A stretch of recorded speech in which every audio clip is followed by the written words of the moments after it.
Hi, magandang gabi. Magandang gabi po sa inyong lahat. Joey, kumusta ka na? Long time. Hello po, long time, Kong Miro. Okay, maraming tanong ang aking mga kasama pero unahin ko nakakatapos ng interview sa kabilang programa namin kay Senator Ping Lacson at meron siya mga expose daw next week sa kanyang privilege speech tungkol sa flood control projects. Ano ba, may mga sinasabi baka daw may mga madamay na makasamahan ninyo diyan sa lower house. Paano ba natin paano ba na parang tuloy-tuloy yung gulo ng dalawang chamber eh. Oo. Reaction niyo muna, Congressman Miro. Tayo naman, sinabi na naman ni Speaker Martin Romualdez na walang pwedeng itago pagdating sa katiwalian, be it about flood control, o kahit anong krimen. Pinakita na naman po ng ating leadership dyan nung nagkaroon po tayo. Pangalanan po natin, tulad ni Congressman R.D. Teves, ay basta may ebidensya at ituturo, talagang hindi magiging hadlang o sanctuary ang House of Representatives pagdating sa mga ganyang usapin. At sana ganun din yung mga senador, no? Kasi alam din naman po natin na meron din mga issues pagdating po dyan. But I think regardless, Joey, Maricel at sa Shiki sa ating lahat is, regardless kung sino po ang tumuturong ebidensya, malinaw sinabi ng Presidente, kakampi, kalaban, governor, mayor, kung ano mang kawadihan, congressman o senator, hindi po yan dapat maging hadlang sa ganyang klaseng mga usapin. Yeah. Congressman, si Maricel po ito. Sir, dun po sa 15 na kontraktor na ipinresinta ni Pangulong Marcos noon pong Lunes, meron po ba dito sa 15 ito na pamilyar kayo o nalalaman po ninyo na konektado dun sa ilang mga flood control projects na ginawa rin po sa Marikina? Lahat po yan pamilyar sa akin. Halos lahat kasi para medyo mga tanyag po yan ng mga pangalan eh. Yeah.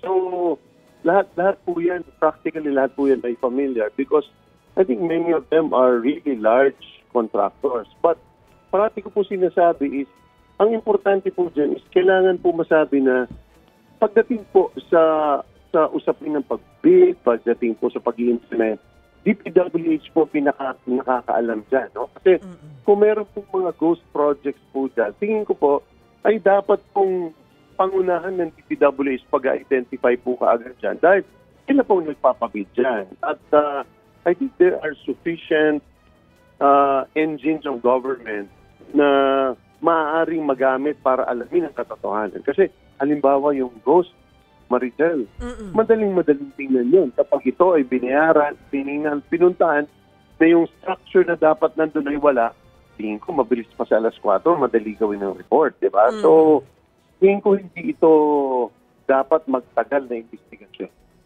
Sir, puntahan ko lang yung sinasabi ni na Senator Lacson at saka po ni Mayor Magalong, follow-up nung kay Jovi kanina na 67 congressmen nga po na apparently involved daw at ginagawang front itong mga contractor na ito.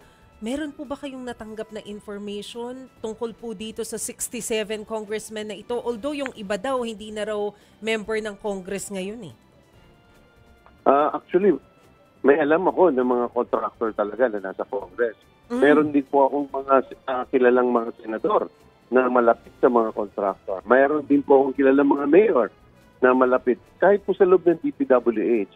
So sa tingin ko po, mas maganda talaga mapakalanan natin po yan para matugis at mabigyan din po sila ng pagkakataon at oportunidad para may pagtanggol nila sa sarili nila. Kasi tulad na sabi natin, ang pagbabalasubas o ng flood control, isang matinding kawalangian. Ibig ko sabihin, naghihirap ang taong bayan sa ganitong klaseng kalokohan. Pero nakikita po namin halimbawa, ang pangambalang po namin, halimbawa dito po sa Marikina, nakikita po namin ang flood control programs ay gumagana. At nakita po namin yan sa mga nakaraang bagyo na pag nagsasama po ang national government, nakikisama po ang local government din po, ay nagtatagumpay ito. I mean, let's not forget that because of climate change, flood control is an essential program of government. Sana po, parati ko sinasabi, hindi dahil sa kabulukan ng kakaunti, mag-suffer po yung mga programang kinakailangan natin. Yung Ondoy po na ulan namin dito in 2009, 3 beses na po umulit yung ganyan karaming ulan ang bumagsak dito sa aming lugar. The same amount of rainwater. In fact, yung 3 weeks ago na ulan po namin, ay halos kasing dami ng Ondoy ang bumagsak po sa bundukan ng Montalban. Pero hindi po kami masyadong napinsala dahil po sa mga flood control na nandun sa taas ng Montalban at dito po sa mga flood control na naitayo sa gilid ng San Mateo at Marikina. So, sabi ko nga po, kung meron po nagkasala dyan, kung meron po silang sinasabi, ilabas na po yan. Para yan po mga yan ay maparusahan na. Importante nga naman talaga yung mga flood control projects, pero syempre may mga anomalyang nangyayari. Sabi nga ni Senator Ping Lacson kanina sa Storycon, isa po sa mga shows namin dito, no, sa sister channel po namin na One News. Sabi niya may isa siyang nalalaman na yung pader nung subdivision ay ginawa ng dike. May ganito, di ba? So, meron tayong mga ganitong anomalya sa very important flood control projects po. Ang sabi ni Representative Sandro Marcos, well, a body shouldn't investigate itself. Sabi naman ni Representative Terry Ridon, may jurisdiction pa rin ang TRICOM dyan dahil hindi naman daw lahat ay involved sa anomalya. Kayo po, ano po yung posisyon po ninyo dito pagdating po sa investigation ng mga anomalya? Dalawang punto de vista magkakontra na aking mga kasama. Ano po, Pero unang-una, tingin ko is ang pag-iimbestiga ay hindi dapat manggaling sa amin.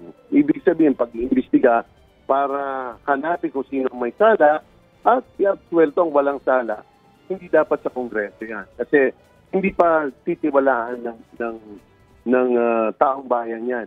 Pag ginawa rin na yun ng Senado, hindi rin pagtitiwalaan ang mga senador walang kinalaman dyan sa flood control. So hindi dapat yung paghahanap ng indictment as to who is responsible, that should not be in the hands of Congress. But Congress has to continuously do its oversight functions because tayo po ang nag-approve ng budget. How do you know? Halimbawa ngayon, kapag mag-grant ng flood control, balitang-balita po yung Bulacan. So, kailangan pong kilatisin. Teka, humingi po kayo ng dagdag. So, ba talaga ito? We need to find out if flood control programs there, did it work or ghost ba yung mga yan? So, for purposes of budget oversight, Congress cannot shy away from that because pagbitiw ang pagtalikod yan sa responsibilidad sa talikang batas. Pero yung pagpapawalang sala o paghanap kung sino may kasalanan, hindi dapat ang Kongreso ang gumawa niyan.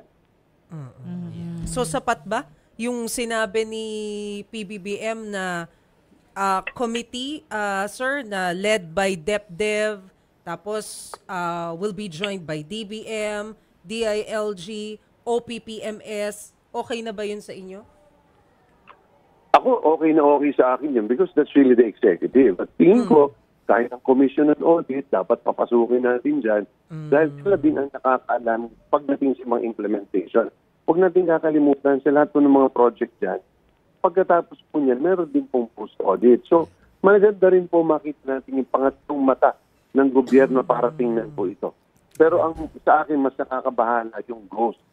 Yung ghost talaga tingin ko nakakatakot kung ito ay nangyayari. At sa tingin ko, hindi dapat matagal na investigasyon yan dahil napakadaling i-determine yan kung totoo talagang ghost. Miro, mag-iiba ako ng topic. Alam niyo, sanay kami, Miro, na si Congresswoman Stella kausap namin pag budget season eh. Ayoko nga. Nasanay kami Suki namin dito yun eh. Suki, ano? Siyempre, alam mo naman, Jovi, yun ang professor talaga. Oo. Napapaliwanag na yung mga numero. Yung tanong nyo. Yeah, yung mga numero na yun. So anyway, wala siya pa. Baka naman matawagan namin sa kapag nahihirapan na kami ulit sa pag-intindi ng budget. Pero, Congressman Miro, ano bang kaibahan ng iaasahan namin sa pagtalakay niyo ng budget ngayon sa mababang kapulungan? Ano? Sabi niyo may mga changes daw on how you will be tackling this. So, meron na ba kayong pasilip sa amin dyan kung ano yung mga pagbabago? Well, may tatlong bagay na inutos na si Speaker Romualdez dyan. Unang-una is yung pag-alis ng small committee na madalas natutulig siya.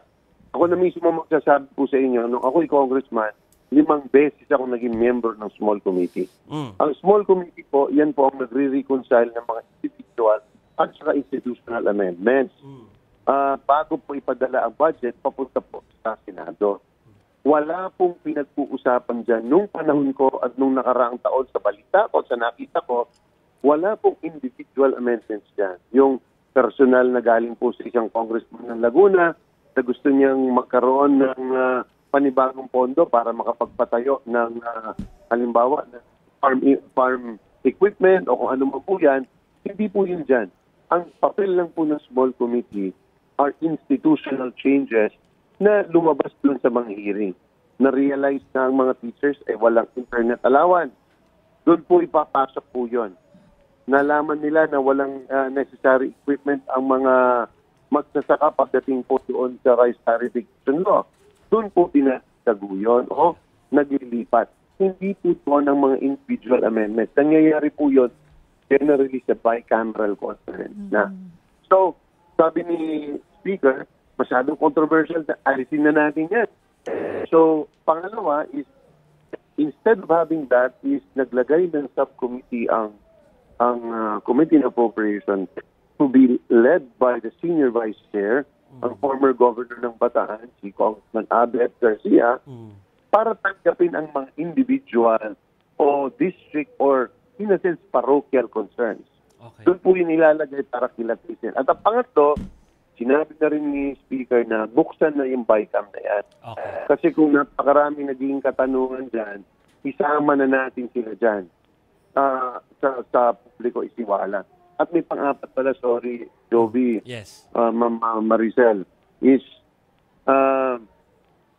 isasali ang mga civil society organizations. Okay. May 2 o 3 araw sila para magpresenta. Okay. Bibigyan sila ng kopya ng NEP para kilatisin nila ito at para tingnan at pakinggan kung ano ang kanilang mga opinion pagdating sa at mungkahi pagdating sa budget. Okay. I think these are the major reforms na ginagawa para manumbalik at magkaroon na patuloy ang tiwala ng taong bayan. So, yung sabihin, kung dati puyatan yan, Kong Miro, mas puyatan to kasi mas bukas eh. No? So, kita-kita tayo dyan sa coverage dyan, Congressman Miro, ha? Yes po, yes po. Yeah. Anytime. Basta kung ano pong ibang katanungan, kung meron po kayong, handang-handa naman po tayo marap po dyan. Okay, thank you. Thank you Salamat po, Kong. Congressman Miro. Thank you, Joby, Maricel, Chiki. Maraming salamat po.